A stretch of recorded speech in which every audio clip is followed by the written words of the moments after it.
Assalamualaikum warahmatullahi wabarakatuh. Pada kesempatan kali ini saya akan menerangkan materi tentang ANOVA, tapi menggunakan SPSS. Jadi cara menyelesaikan kasus ANOVA ini nanti akan dibantu oleh software SPSS, tidak menggunakan cara manual. Nah, sebelum kita masuk ke SPSS-nya, saya akan menerangkan terlebih dahulu apakah yang dimaksud dengan ANOVA beserta contoh-contoh kasus yang ada di dalam ANOVA, yang termasuk di dalam ANOVA. Nah, sesuai dengan yang tertulis, ANOVA itu adalah metode yang digunakan untuk menguji ada tidaknya perbedaan. Ini kurang ya. Di sini seharusnya ANOVA adalah metode yang digunakan untuk menguji ada atau tidaknya perbedaan pada rata-rata untuk K sampel yang berpasangan. Jadi artinya ANOVA ini masuk ke dalam uji komparatif seperti yang pernah saya terangkan pada bermacam-macam jenis analisis di dalam statistika. Ada analisis komparatif, kemudian analisis komparatif sendiri contohnya ada analisis uji T dan juga ada analisis ANOVA. Nah, ANOVA ini perbedaannya dengan uji T adalah pada jumlah dari sampelnya. Kalau di uji T jumlah sampelnya itu adalah 1 dan 2, sedangkan pada ANOVA jumlah sampelnya itu lebih dari 2, begitu.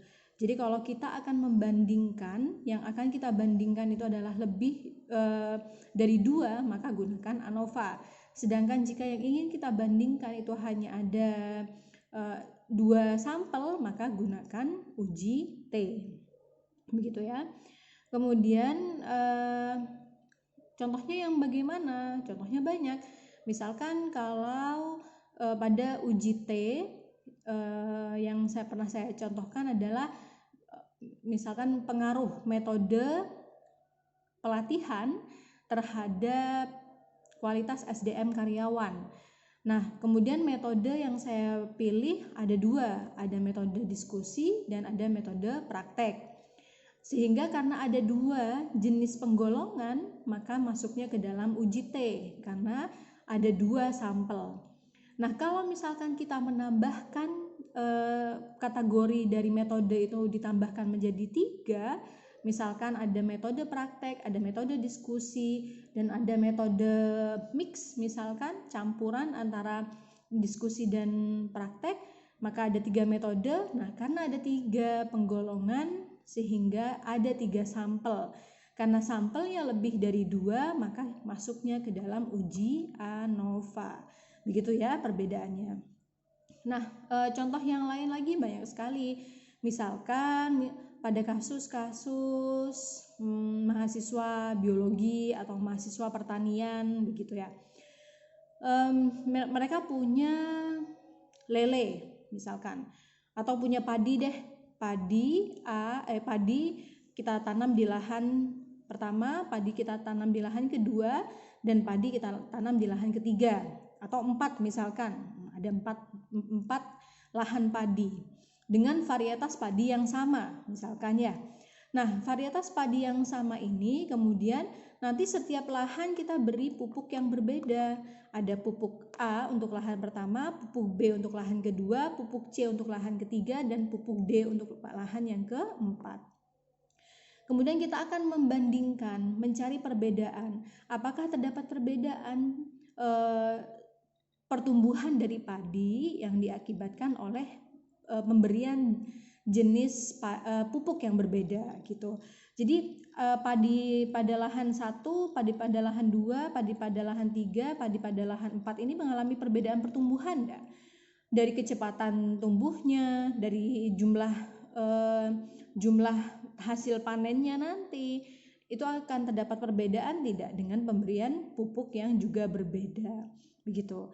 Nah, karena ada 4 kategori pupuk A, pupuk B, pupuk C, dan pupuk D, maka masuknya ke dalam 4 sampel. 4 sampel berarti karena lebih dari 2 sampel masuk ke dalam ANOVA, begitu ya. Jadi silakan teman-teman cari kasus-kasus komparasi yang lainnya yang berhubungan dengan ANOVA. Nah, kemudian uji ANOVA sendiri itu dibagi menjadi dua, yaitu uji ANOVA satu jalan atau dikenal dengan one way ANOVA, dan uji ANOVA dua jalan yaitu two way ANOVA.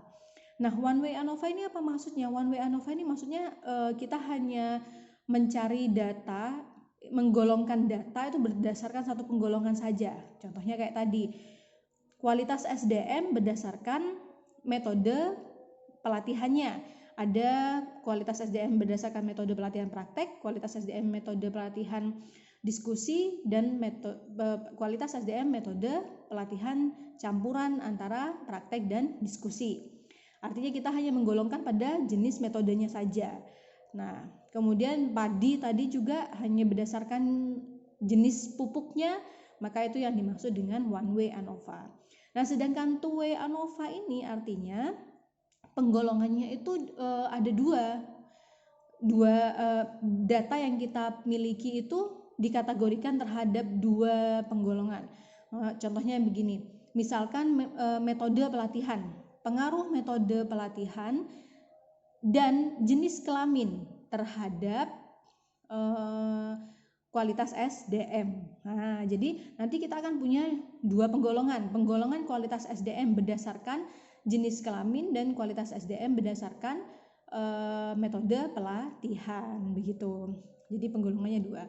Kalau misalkan padi tadi, kalau one way ANOVA padinya kan tadi hanya dibedakan berdasarkan jenis pupuknya. Nah, sekarang kita bedakan berdasarkan misalkan jenis padinya juga, begitu.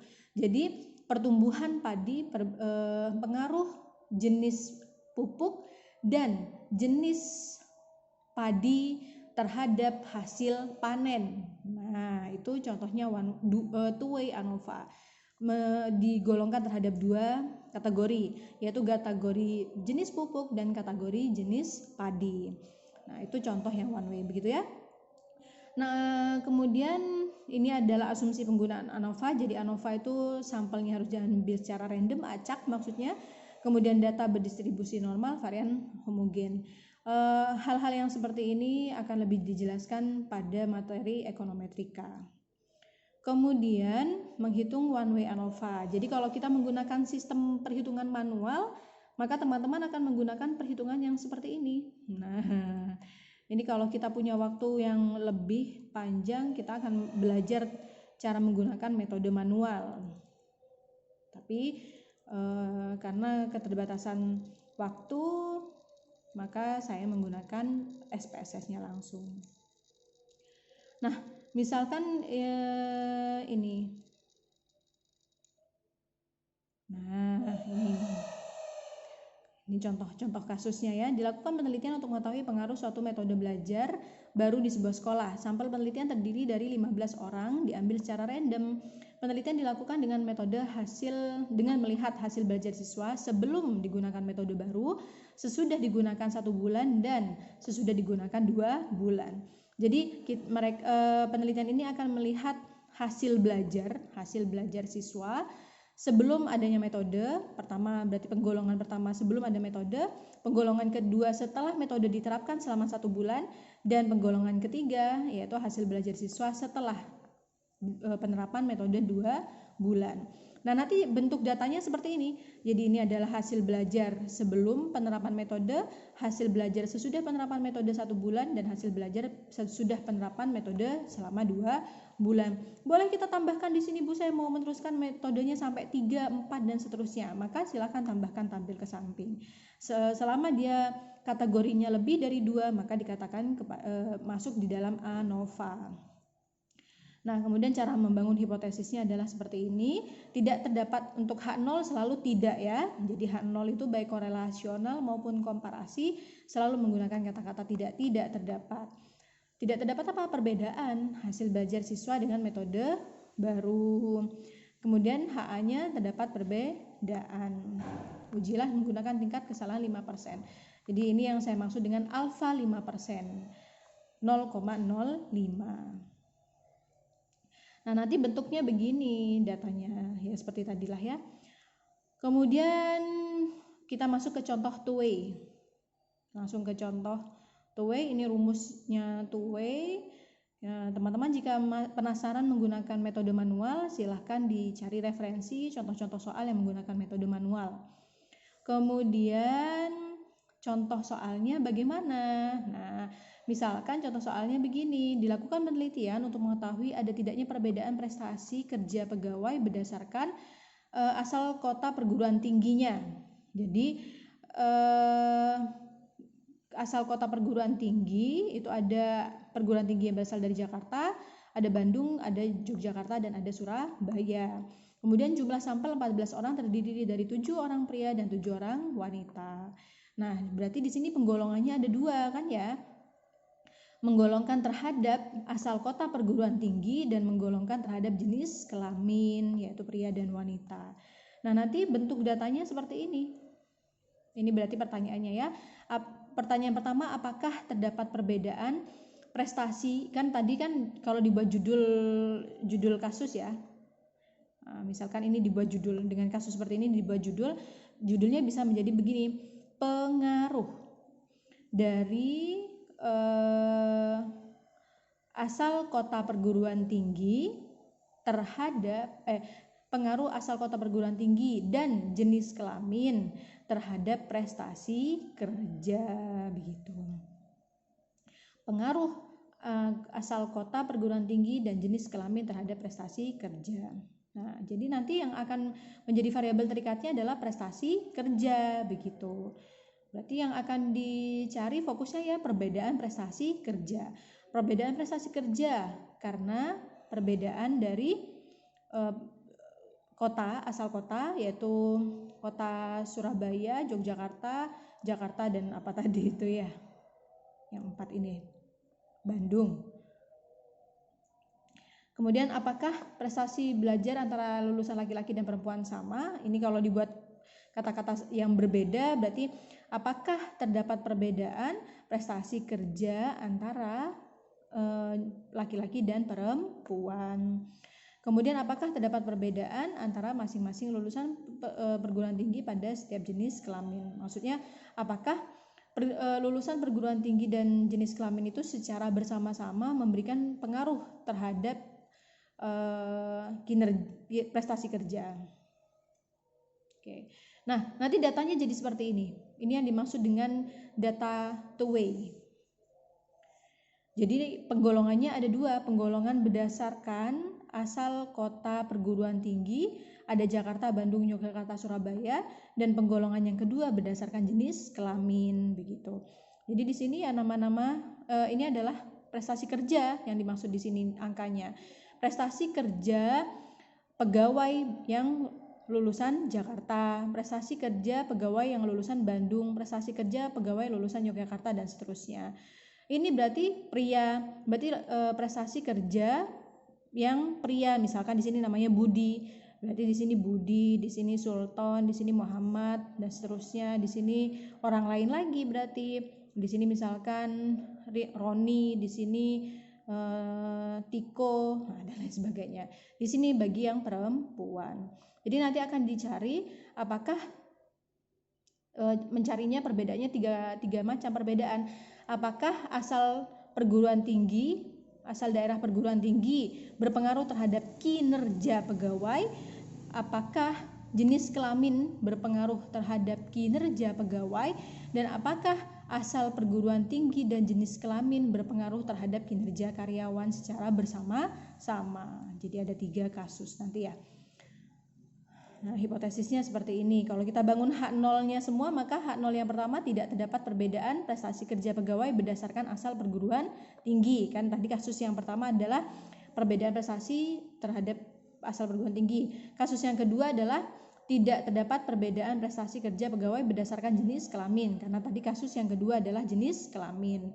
Kasus yang ketiga adalah tidak terdapat interaksi antara asal perguruan tinggi dengan prestasi kerja pria dan wanita.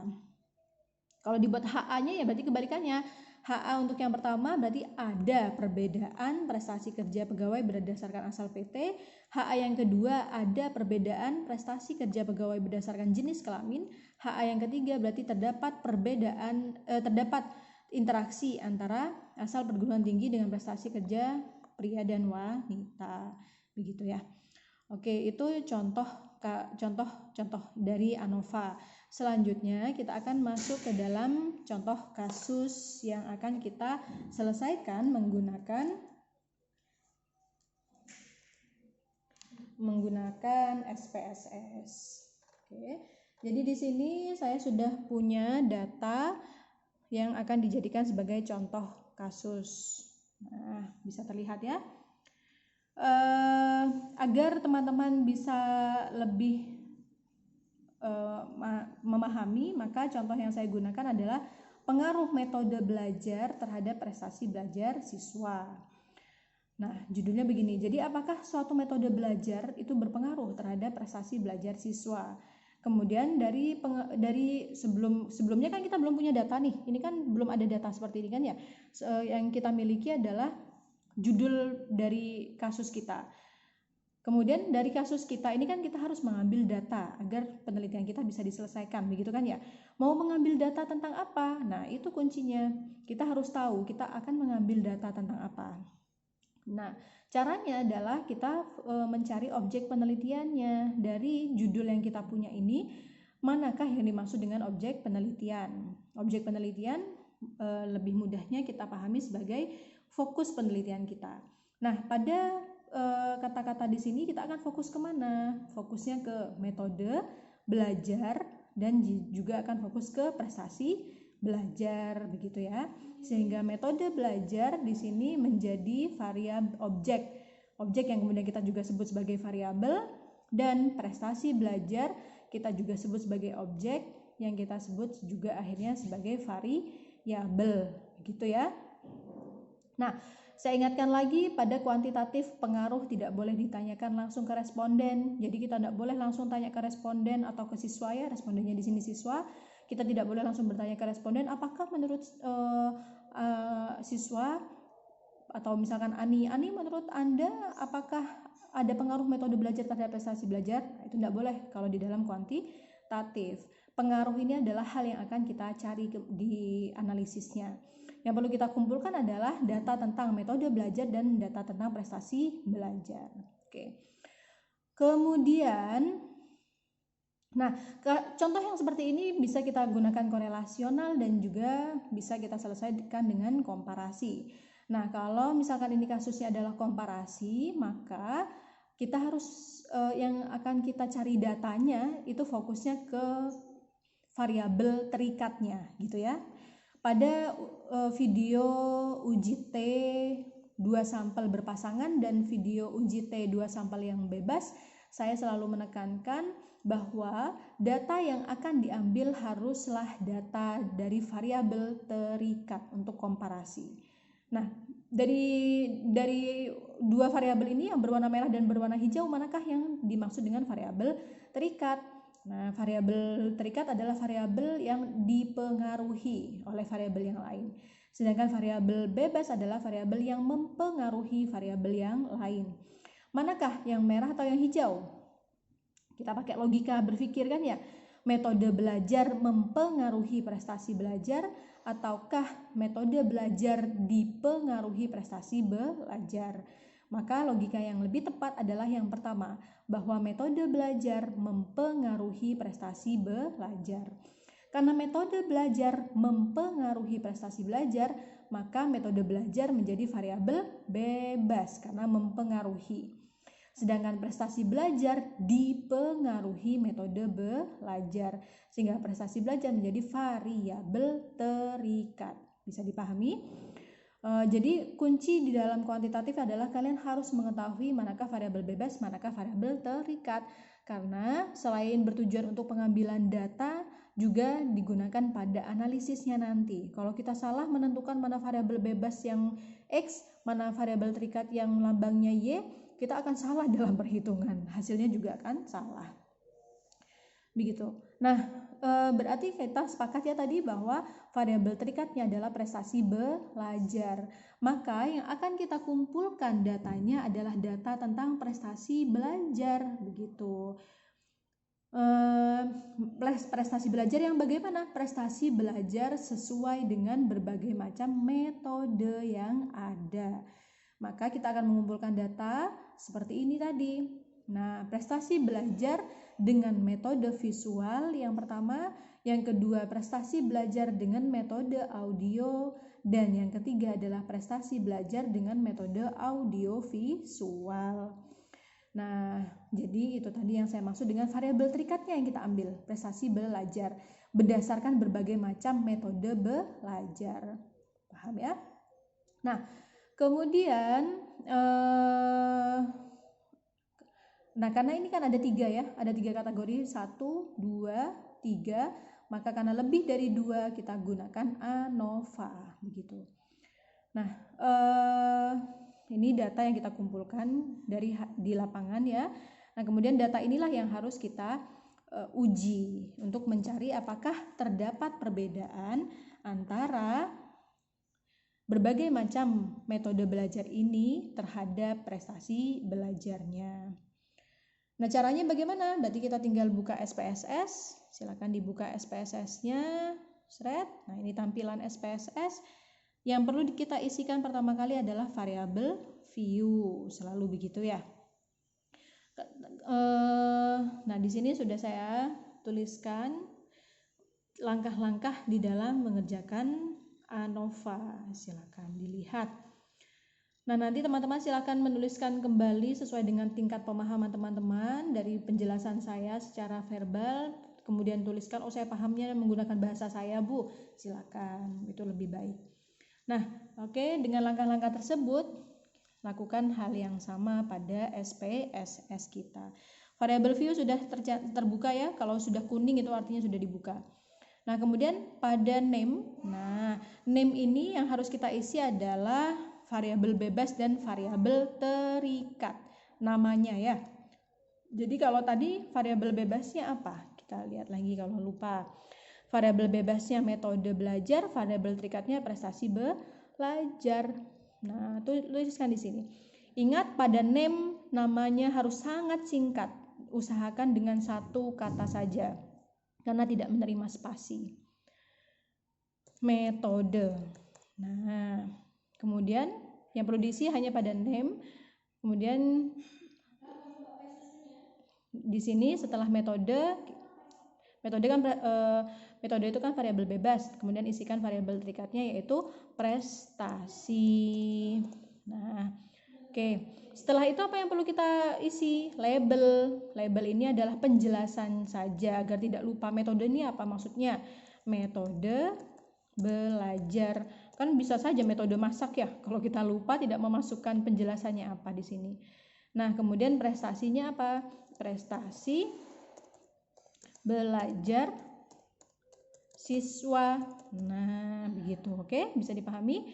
Nah, selanjutnya langkah yang perlu kita lakukan ini mirip dengan uji T yang 2 sampel bebas atau uji T 2 sampel independen, yaitu pada variabel bebas itu values-nya diisi ya.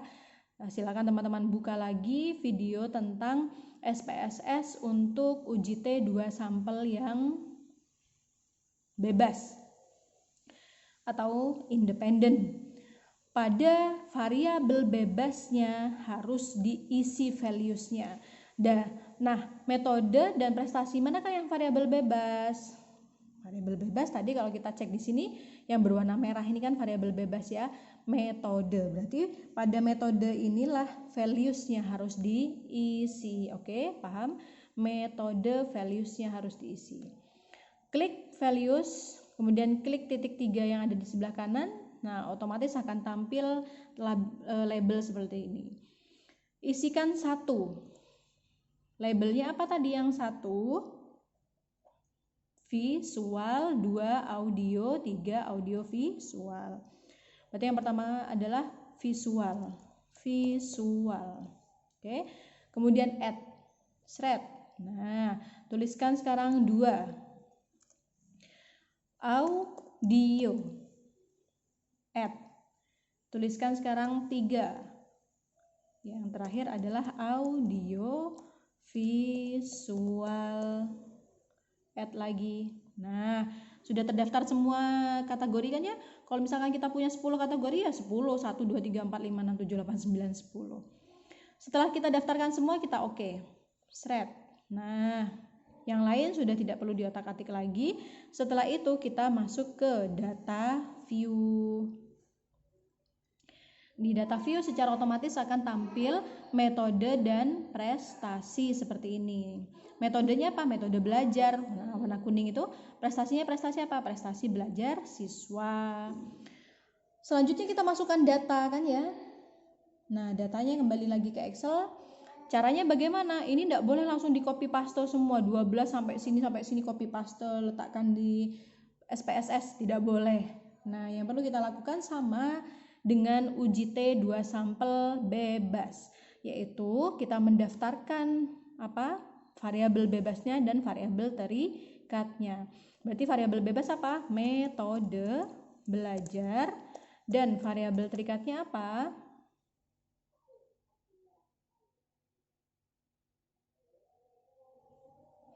Variabel terikatnya adalah prestasi belajar siswa. Gak usah ditulis lengkap juga tidak apa-apa.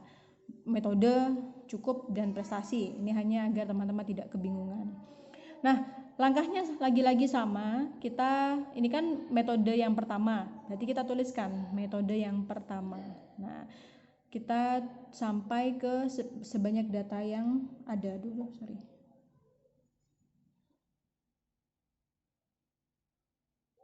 Nah, sampai ke jumlah data semua ya. Ini berarti metode belajar yang pertama. Metode belajar yang pertama apa? Yaitu metode visual. Berarti visualnya kita blok.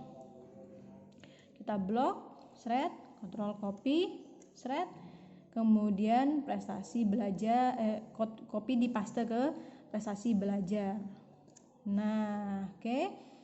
Berarti untuk metode belajar 1 menghasilkan prestasi belajar yang sekian. Kemudian kita lanjut ke metode audio. Nah, kita blok, seret, kontrol copy, kemudian letakkan pas di bawahnya, jangan diberi sela sekalipun. Kontrol V. Nah, baru kita beri angka 2 karena ini adalah metode yang kedua, yaitu metode visual ya.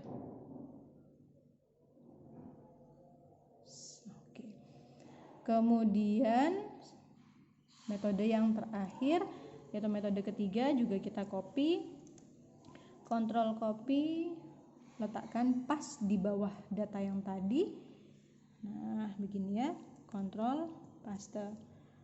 Berarti ini adalah metode yang ketiga. Tarik. Ini kalau teman-teman belum terbiasa dengan cara drag, ini namanya drag ya, ditarik. Belum terbiasa dengan cara drag, ditulis satu persatu saja. Nanti semester 3 kalau kita ada waktu untuk bertemu, saya selalu menggunakan praktek Excel. Nah, semua data sudah masuk kan ya di sini. Nah, di sini ada metode belajar dan ada prestasi belajar siswa. Inilah yang datanya yang harus kita copy gitu. Nah, di blok sampai bawah, semua ini blok. Jangan sampai ada yang terlewat. Kemudian kontrol copy, kemudian letakkan ini di SPSS. Nah, jangan sampai terbalik. Kalau di SPSS kita tulisnya metode prestasi, maka ya benar-benar harus datanya data metode dan di sini adalah data prestasi. Jangan sampai di sini prestasi, yang sebelah sini metode, tapi datanya kebalik. Nah, itu nanti hasilnya akan error. Oke, kontrol paste. Untuk memastikan bahwa metode ini benar datanya adalah metode, ya gampangnya pokoknya kalau angkanya ini hanya 1, 2, 3 dan seterusnya itu pasti metode. Prestasi itu pasti angkanya variatif. Oke. Setelah semua data masuk, ada total berapa data di sini? 45 ya, karena masing-masing metode ada 15 orang. Nah, sudah semua data masuk, kita klik analyze. Nah, kemudian karena kita komparasi, maka buka compare means. Otomatis akan keluar berbagai macam pilihan di sebelah kanan.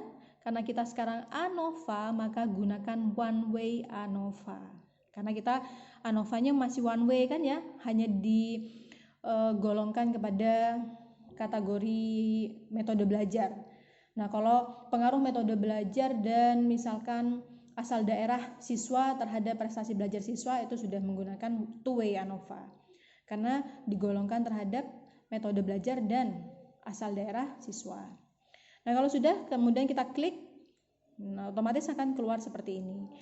Nah, kata-kata dependent. Nah, ini teman-teman karena orang ekonomi, mahasiswa ekonomi harus terbiasa dengan kata-kata independen, harus terbiasa dengan kata-kata dependent. Ini bukan hanya digunakan pada statistika, tetapi pada beberapa ilmu-ilmu ekonomi lainnya, teman-teman akan sering menemukan kata-kata dependent dan independent. Atau kadang di dalam buku menggunakan kata-kata eksogen dan endogen, begitu. Nah, dependent berarti kebalikannya independent. Kalau saya sih gampangannya independent itu kan bahasa Inggrisnya. Kalau kita bicara Hari Kemerdekaan Indonesia itu kan Independence Day, ya enggak? Kalau kita bicara Hari Kemerdekaan itu Independence. Berarti merdeka itu bebas gitu kan ya. Nah, berarti independent itu artinya bebas. Kebalikannya dependent berarti tidak bebas. Tidak bebas itu apa? Terikat gitu ya. Nah, teman-teman silakan buat logika berpikir sendiri deh. Yang penting bisa mengingatnya. Intinya dependen itu adalah terikat. Maka dari dua variabel ini manakah variabel yang terikat? Metode belajarkah atau prestasi belajarkah? Kita lihat soalnya tadi.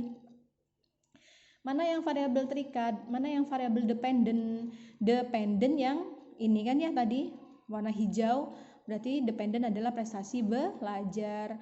Berarti yang perlu kita letakkan ke sebelah kanan adalah yang prestasi belajar. Shred. Nah, klik sampai warna kuning. Baru pindahkan menggunakan panah shred. Variabel dependent kita adalah prestasi belajar. Kemudian variabel yang metode belajar itu kan variabel bebas, kita letakkan di faktor shred. Nah, begitu. Kalau semua sudah masuk, langkah yang selanjutnya adalah klik option. Kemudian ini sebenarnya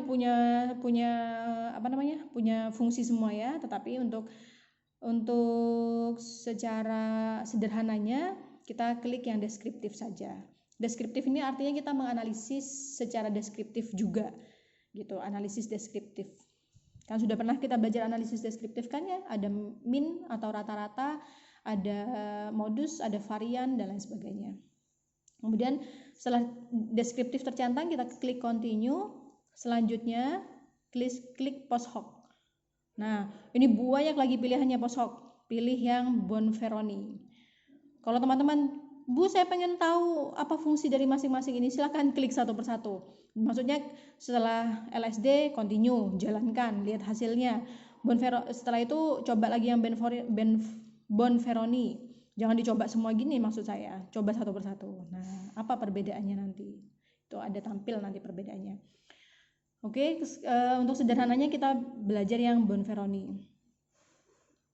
Nah, ini signifikan level ini otomatis dia akan terisi 0,05. Itu dia yang saya katakan bahwa pada penelitian itu memang paling sering digunakan alfa itu besarnya 0,05 atau kalau dalam persentase sebesar 5%. Itu memang sudah sangat umum digunakan di mana-mana. Sampai SPSS pun kalau teman-teman perhatikan dari awal kita belajar SPSS itu selalu yang digunakan oleh SPSS adalah 0,05 karena artinya kesalahannya ini ya nggak terlalu banyak juga nggak terlalu sedikit gitu. Continue. Nah, kalau sudah kita oke. Secara otomatis dia akan keluar output seperti ini. Ada tabel deskriptif, berarti analisis deskriptif yang pernah kita pelajari dulu. Ada tabel ANOVA dan ada tabel multiple comparison. Nah, deskriptif apa yang perlu kita baca pada deskriptif? Di sini juga saya sudah menuliskan cara membacanya. Nah, lihat tabel deskriptif, kemudian lihat-lihat yang lainnya. Ini secara sederhananya saja ya. Kalau kita mau membaca semua yang ada di dalam tabel ini ya punya arti semua gitu. Nah, N ini adalah banyak data. Min ini artinya rata-rata. Jadi kalau teman-teman mau menghitung min, itu caranya dengan mengklik deskriptif, itu juga bisa, nanti keluar min.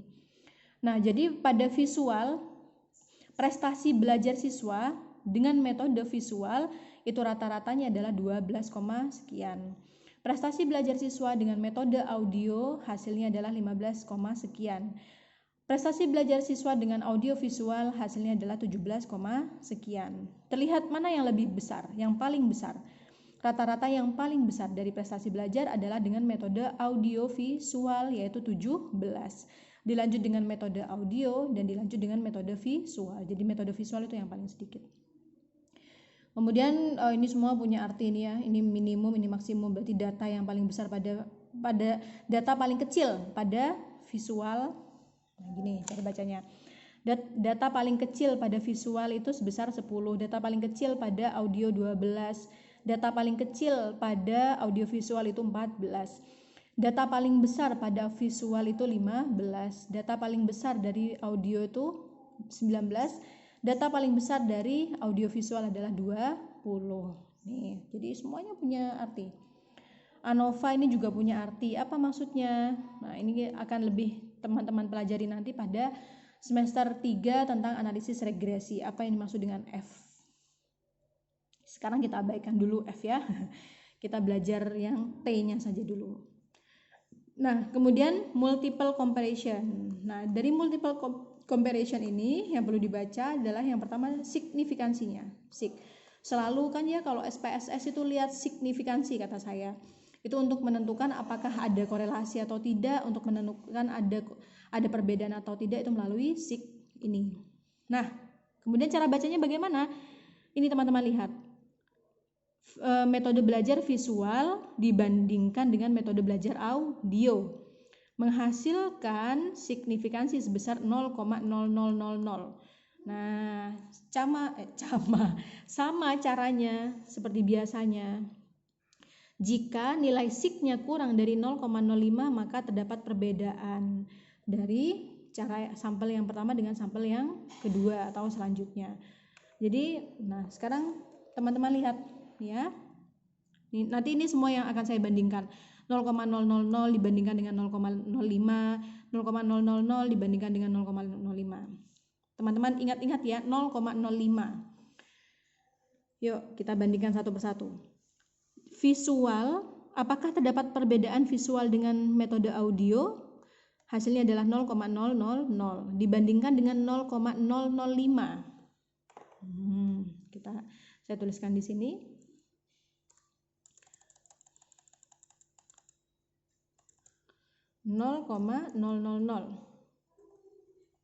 dibandingkan dengan 0,005.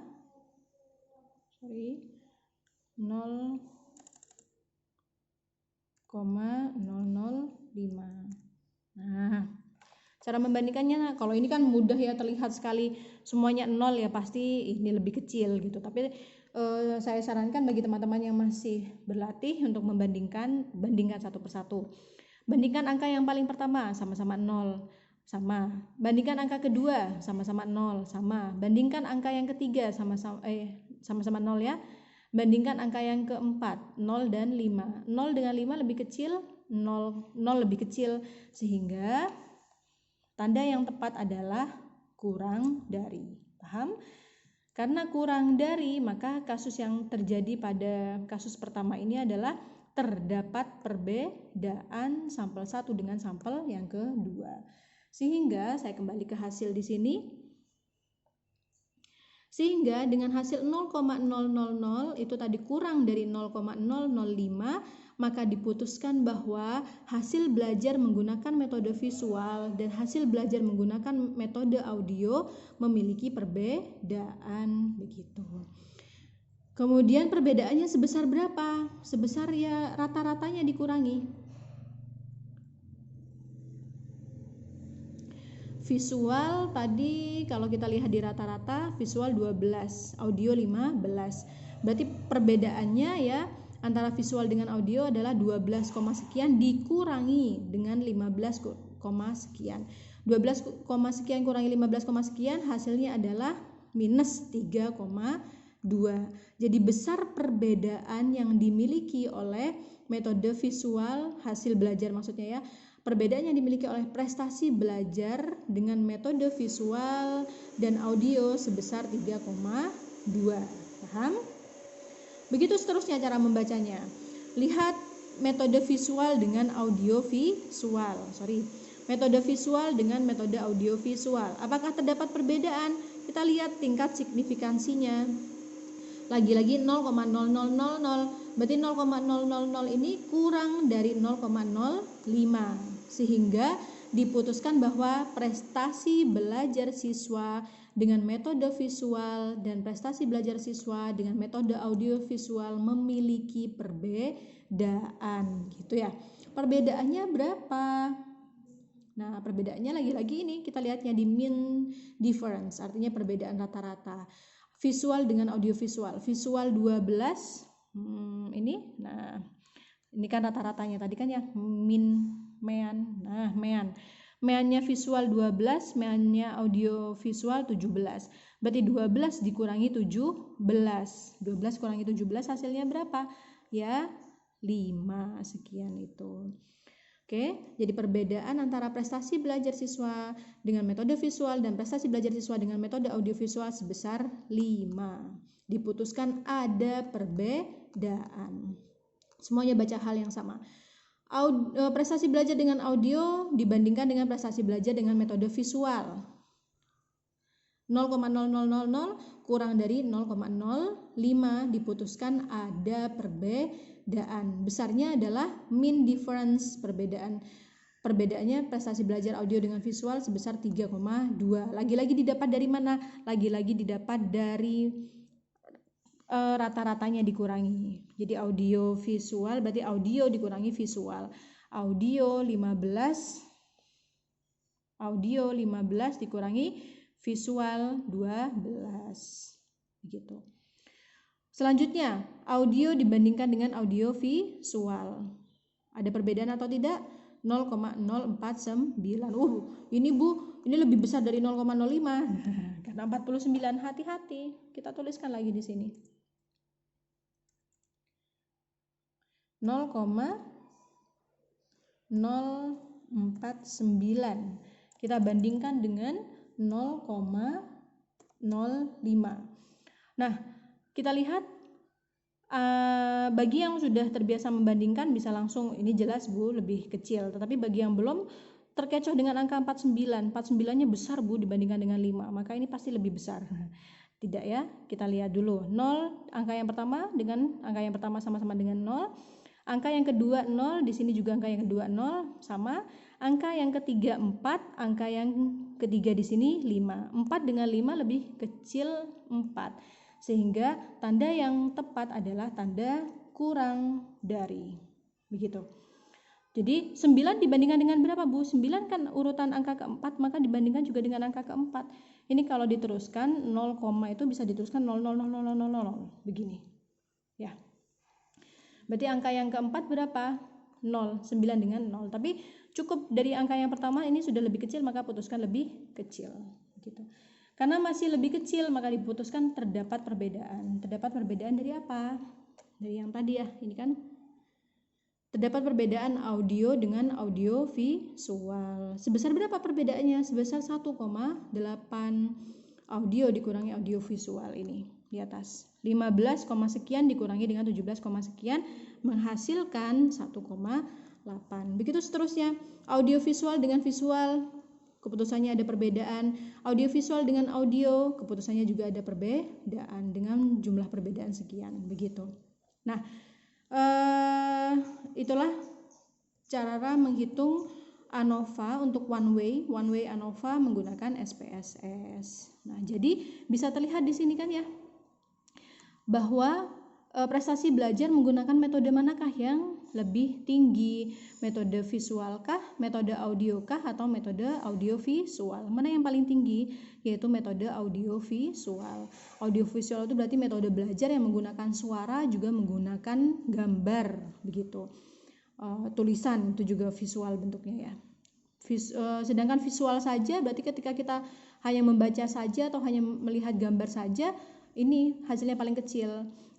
Kemudian kalau kita hanya mendengarkan saja tanpa ada suara ya, kita diterangkan aja pakai voice misalkan, nilainya sekitar sekian. Tetapi jika kemudian kita menggunakan audio visual, tatap muka, kemudian kita jelaskan dengan suara dan dengan tulisan, atau seperti menggunakan video seperti ini, ada tulisan juga ada tulisan juga ada suara, maka hasil belajar siswa akan lebih tinggi begitu. Oke, jadi itu adalah analisis ANOVA. Nah, dari sini bisa teman-teman lihat ya, kalau yang mengajar, siapa yang mengajar di sini, maka silahkan gunakan audiovisual cara mengajarnya. Pakai tulisan juga pakai kata suara. Jadi kalau teman-teman selama ini kalau presentasi kan senangannya tuh pakai makalah aja, nggak pakai PowerPoint, setelah itu cuma duduk aja di meja. Nah, audiennya hanya melihat presentatornya hanya duduk di kursi, membaca makalahnya saja. Nah, itu jelas cuma audio saja, tingkat pemahaman teman-teman akan kurang. Maka ketika kalian presentasi, usahakan menggunakan audio dan visual. Kalian jelaskan di papan pakai tulisan-tulisan. Nah, kemudian kalau ada PowerPoint malah bagus, jelaskan dengan PowerPoint, dan kalian juga menggunakan suara. Itu akan memberikan tingkat pemahaman yang lebih tinggi kepada responden yang menjadi responden dari pembelajaran kita. Oke, sekian penjelasan tentang One Way ANOVA menggunakan SPSS. Semoga bermanfaat. Jika ada kekurangan, saya mohon maaf. Wabillahi taufiq wal hidayah. Wassalamualaikum warahmatullahi wabarakatuh.